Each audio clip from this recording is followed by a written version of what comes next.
Hey friends, do you wish to ban adult websites for your children and do you wish to install parental control so that they cannot open the incognito mode and it doesn't matter how clever they are, they will not be able to use it further. So Google Chrome does not come with any option for parental controls as such. So the only option we have is as follows. Click on these three dots at the top right corner and select extensions. Click on visit Chrome store and in the search bar type parental control and hit enter. Now a lot of extensions will appear but it will need a few seconds to load this page.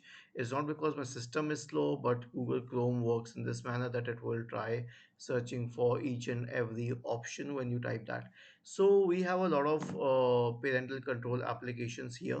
You can pick any one of them and they say that this one is the best or this one is the best, but each and every extension does the same thing. You have to log into it and create a password. Then your kids will not be able to open the incognito mode and they will not be able to open certain websites and their activity on Google Chrome will be monitored.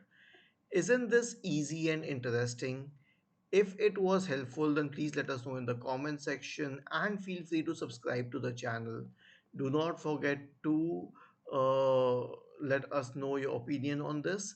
Thank you for watching this video and have a nice day.